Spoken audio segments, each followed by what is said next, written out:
তোমরা সবাই আশা করছি সবাই খুব ভালো আছো। তো খুব ইম্পর্টেন্ট একটা নিউজ আসছে যে north Korea recently ballistic missile fire করেছে জাপানের উপরে। তো কি নিউজ, পরবর্তীকালে কি কি কনসিকুয়েন্স আসতে চলেছে, অ্যান্ড নর্থ কোরিয়া সম্বন্ধে আমরা জানবো, ব্যালিস্টিক মিসাইল সম্বন্ধে জানবো। তো পুরো ভিডিওটা দেখো, ভিডিওটা ভালো লাগলে লাইক করে দিও, শেয়ার করে দিও বন্ধুদের সঙ্গে, আর মাস্ট সাবস্ক্রাইব করতে ভুলবে না এই ধরনের ইন্টারেস্টিং নিউজ জানার জন্য।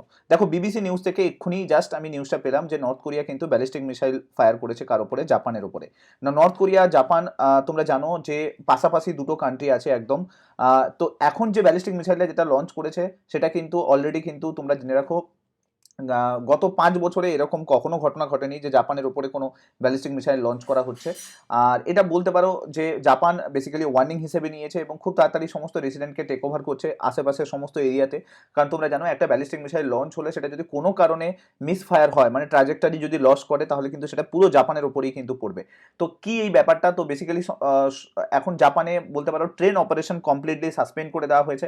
একবার তোমরা ম্যাপে ভালো করে দেখে নাও যে আমরা যদি দেখি নর্থ কোরিয়ার ব্যালিস্টিক মিসাইলটাকে যদি এখান থেকে ফায়ার করে, তো নর্থ কোরিয়া ব্যালিস্টিক মিসাইল কত দূর পর্যন্ত কভার করতে পারে। তো প্রেজেন্ট যে নর্থ কোরিয়া ব্যালিস্টিক মিসাইল দেখতে পাচ্ছ সেটা হচ্ছে হাউজ্যাং 14। মনে রাখো, হাউজ্যাং 14 হচ্ছে তোমার নর্থ কোরিয়ার প্রেজেন্ট ব্যালিস্টিক মিসাইল, সব থেকে পাওয়ারফুল ব্যালিস্টিক মিসাইল বলতে পারো, যা ইন্ডিয়ার কাছেও নেই। ইন্ডিয়ার এই মুহূর্তে অগ্নি 5 ব্যালিস্টিক মিসাইল রয়েছে, যার রেঞ্জ বলতে পারো 5000 কিলোমিটার। কিন্তু এই মুহূর্তে নর্থ কোরিয়ার কাছে যে ব্যালিস্টিক মিসাইল আছে সেটা রেঞ্জ যদি দেখো প্রায় 10,000 কিলোমিটার পর্যন্ত ক্রস করতে পারে। দ্যাট মিনস নর্থ কোরিয়া কিন্তু নর্থ কোরিয়াতে থাকাকালীন ইউএস, ইউকে, রাশিয়া, চায়না এগুলো কিন্তু সম্পূর্ণটাই কিন্তু কভার করতে পারবে।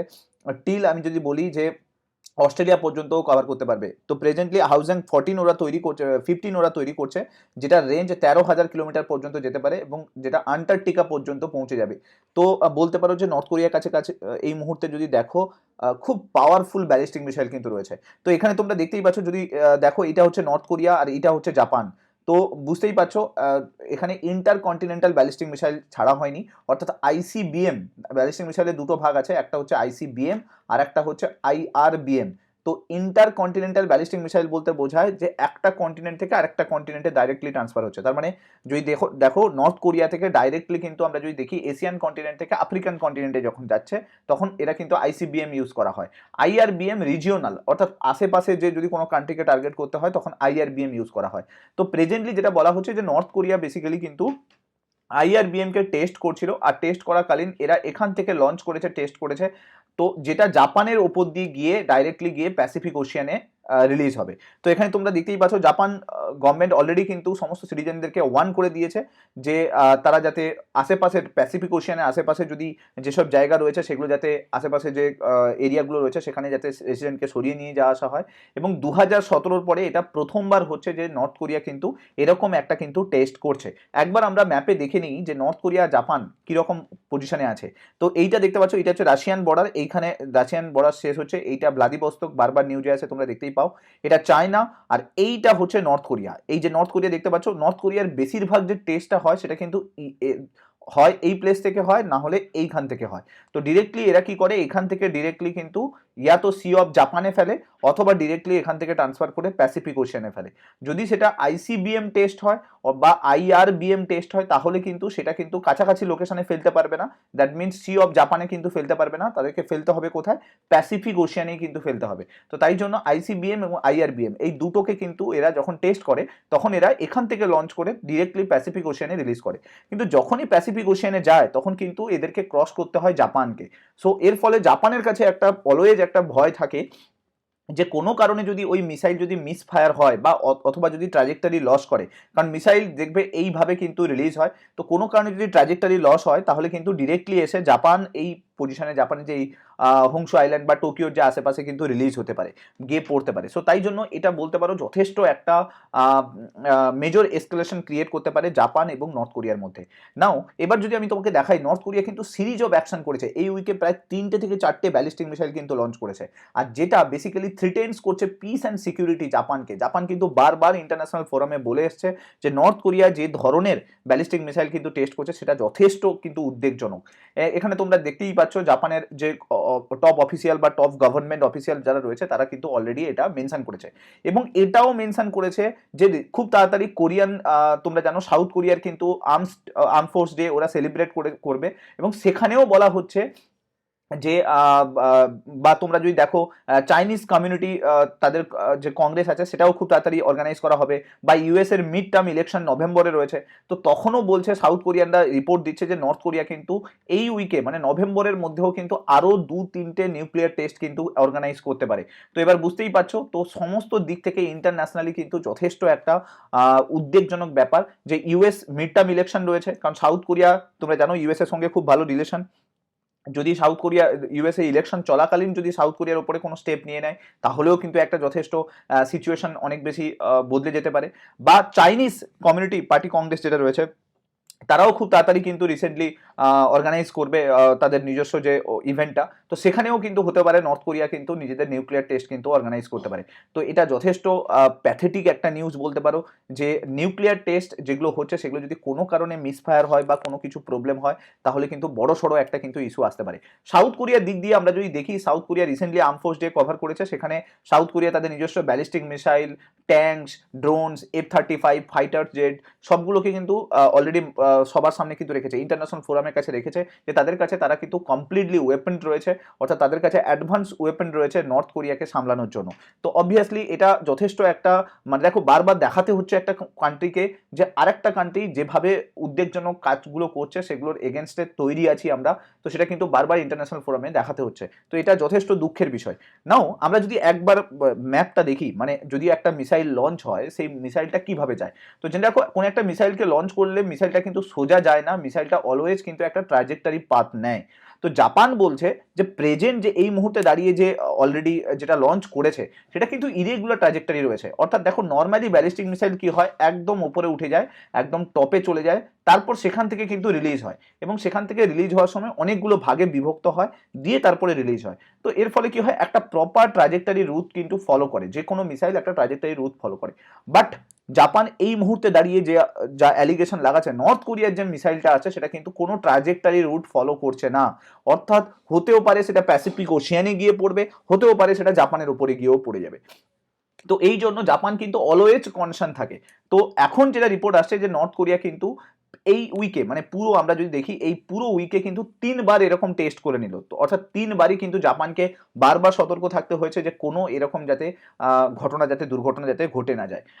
এবার যদি দেখো এই প্রেজেন্ট সিচুয়েশনে এই মুহূর্তে নর্থ কোরিয়া যেটা যে মিসাইলটা রিলিজ করেছে সেটা জাপান বলেছে যে তাদেরকে কোনো ডিস্ট্রাকটিভ ওয়ে নিতে হয়নি, অর্থাৎ ওই মিসাইলটাকে ডিস্ট্রয় করার জন্য কোনো স্টেপ নিতে হয়নি, জাপানের উপর দিয়ে ওই মিসাইলটা গিয়ে ডিরেক্টলি প্যাসিফিক ওশানে কিন্তু রিলিজ হয়েছে। তো অবভিয়াসলি তাহলে আর জাপানের কাছে ভয়ে কিছু থাকলো না, কিন্তু জাপান এটা বারবার ইন্টারন্যাশনাল ফোরামে বলে আসছে ইন ফিউচার যদি কখনো কোনো কিছু ভুল হয়ে যায় তাহলে কিন্তু বড় সড়ো এসকালেশন কিন্তু হতে পারে। নাও আমরা যদি একবার নর্থ কোরিয়ার প্রেজেন্ট যে মিসাইল সিস্টেমটা আছে সেটা যদি দেখি, প্রেজেন্টলি নর্থ কোরিয়া কিন্তু ICBM তৈরি করে ফেলেছে অলরেডি, ইন্টারকন্টিনেন্টাল ব্যালিস্টিক মিসাইল এদের কাছে রয়েছে। হাউজাং 14 এদের কাছে এই মুহূর্তে দাঁড়িয়ে ইন্টারকন্টিনেন্টাল ব্যালিস্টিক মিসাইল রয়েছে, যার রেঞ্জ প্রায় 6200 মাইলস, মানে প্রায় 10,000 কিলোমিটারের কাছাকাছি। এবার তুমি ভাবো ইন্ডিয়ার কাছে অগ্নি 5 যেটা রয়েছে সেটার কিন্তু টোটাল ডিস্টেন্স যদি ইন্ডিয়ার অগ্নি 5 কভার করে 5,000 কিলোমিটার, সেখানে হাউজাং 14 অলরেডি 10,000 কিলোমিটার কভার করছে। তার মানে বুঝতে পারছো ওরা কি পরিমাণে ইনভেস্ট করছে ওদের ডিফেন্স বাজেটে। আমরা একবার মিসাইলগুলো টোটাল দেখে নিই। দেখো নর্থ কোরিয়ার কাছে কি কি মিসাইল আছে, এই IRBM মিসাইল এটাই কিন্তু টেস্ট করেছে, তুমি দেখতেই পাচ্ছ। ICBM আছে 13 তৈরি করেছিল, আবার 14 তৈরি করেছে, এখন 15 অন দা ওয়ে আছে, 15টাও কিন্তু এরা বলছে যে এরা খুব তাড়াতাড়ি 15টাও কিন্তু তৈরি করে ফেলবে। এই মুহূর্তে দাঁড়িয়ে এদের কাছে সব থেকে পাওয়ারফুল যে মিসাইল রয়েছে সেটা কিন্তু হাউজাং 15 কিন্তু এরা তৈরি করছে, হয়তো কোথাও এই নভেম্বরে হয়তো ওরা টেস্ট করে দিতে পারলো।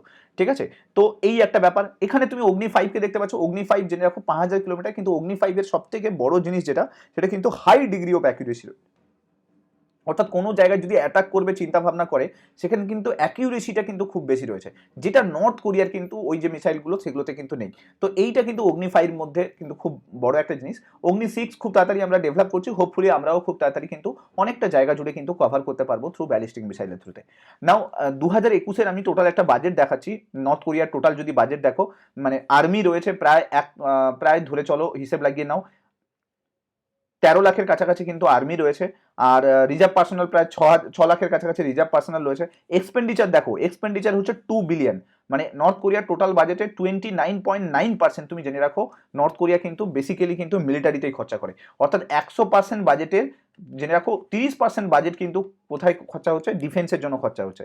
আর সেখানে ইন্ডিয়ার মিলিটারি এক্সপেন্ডিচার যদি 2021-এর রেসপেক্টে দেখি, প্রায় $76 বিলিয়ন ছিল। আমরা বলতে পারো থার্ড হাইয়েস্ট ছিলাম ওয়ার্ল্ডের মধ্যে। ইন্ডিয়া এত বড় কান্ট্রিও, কিন্তু কান্ট্রি রেসপেক্টে নর্থ কোরিয়াকে ভাবো, নর্থ কোরিয়া তার টোটাল বাজেটের 30% খরচা করছে বাজেটের হচ্ছে ডিফেন্সের উপরে। তো অবভিয়াসলি এটা একটা উদ্বেগজনক ব্যাপার, কারণ কি কোনো কান্ট্রি এইভাবে কিন্তু ফিউরিয়াস হচ্ছে দিন দিন। নাও আমি যদি তোমাদেরকে এখানে দেখাই 2018-তে, তুমি দেখো 2016 থেকে 2018 এটা অনগোয়িং আছে, বাড়ছে কন্টিনিউয়াস, কমছে না। এই মুহূর্তে দাঁড়িয়ে সমস্ত কান্ট্রি এটা চেষ্টা করছে তাদের ডিফেন্স বাজেটকে কমাতে, বাট এইখানে নর্থ কোরিয়া কিন্তু তুমি দেখতে পাচ্ছ ডিফেন্স বাজেট কিন্তু কন্টিনিউয়াস ইনক্রিজ করছে। আর 2022-এর রিপোর্ট বলছে প্রায় 2 বিলিয়ন হয়ে গেছে টোটাল কিন্তু বাজেট, মানে ডিফেন্স বাজেটটা প্রায় 2 বিলিয়নের কাছাকাছি চলে গেছে। এবং তুমি এখানে দেখো জিডিপি র্যাঙ্ক, দেখো জিডিপি র্যাঙ্কে কত লোতে রয়েছে এরা, 115 র্যাঙ্ক, 113 র্যাঙ্ক। তুমি বুঝতেই পারছো এরা ঠিকমতো কিন্তু গ্রোথ নেই, গ্রোথ না থাকা সত্ত্বেও কিন্তু টোটাল বাজেট দেখো, টোটাল বাজেট 2016-তে আমি দেখেছি, বলছি $28.5 বিলিয়ন ছিল। মানে তুমি বুঝতে পারছো $28.5 বিলিয়ন, হোপফুলি আমি বলছি 2022-এ এসে ওটা 30 বিলিয়ন হয়ে গেছে। 30 বিলিয়নে 2 বিলিয়ন অলরেডি খরচা করে দিচ্ছে কিসের জন্য, ডিফেন্সের জন্য। এবারে তুমি দেখো জিডিপি গ্রোথ রেট, দেখো জিডিপি গ্রোথ রেট মাইনাসে চলছে, নেগেটিভে চলছে। এবং তোমাকে আমি আরো কয়েকটা জিনিস দেখাচ্ছি, এগ্রিকালচারের উপর মানুষ কিভাবে ডিপেন্ডেন্ট, দেখো 22.5%, ইন্ডাস্ট্রির উপরে 47.6%। আর যদি তুমি দেখো এইচডিআই, হিউম্যান ডেভেলপমেন্ট ইন্ডেক্সে এদেরকে মানে এতটাই লো যে এদেরকে নিয়ে আসা যাচ্ছে না, মানে যে টোটাল যে লিস্ট, সেই লিস্টের মধ্যে এইচডিআইতে আসতে পারছে না। লেবার ফোর্সে 78.2% এমপ্লয়মেন্ট রেট চলছে। মানে তুমি বুঝতে পারছো সব কিছুটা নেগেটিভে চলছে, তার সত্ত্বেও এরা কি করছে, ডিফেন্স এক্সপেন্ডিচার কিন্তু বাড়াচ্ছে। এবং তুমি দেখো মেন ইন্ডাস্ট্রি এদের মিলিটারি প্রোডাক্ট। মেন ইন্ডাস্ট্রি বলতে বোঝায় যে আমাদের যদি দেখো ইন্ডিয়াতে মেন ইন্ডাস্ট্রি হচ্ছে এগ্রিকালচার এবং অ্যালায়েড ইন্ডাস্ট্রি, আমাদের কিন্তু মেন ইন্ডাস্ট্রি, যেটা এগ্রিকালচারে আমরা দেখি অ্যান্ড সার্ভিস সেক্টরে দেখি। নর্থ কোরিয়া কিন্তু এটা করে না। নর্থ কোরিয়া যত ওয়েপন ডেভেলপ করছে, এই যে হাউজাং 15 এগুলো নয় এক্সপোর্ট করছে, এগুলো বিভিন্ন কান্ট্রিকে এক্সপোর্ট করছে, ইরানকে এক্সপোর্ট করছে। এরকম বহু কান্ট্রি আছে যাদের নিউক্লিয়ার নেই, নিউক্লিয়ার মিসাইল নেই, তাদের নিউক্লিয়ার ক্যাপাবল হতে চায়, তাদেরকে এরা বিক্রি করবে বলে চিন্তা ভাবনাতে রেখেছে।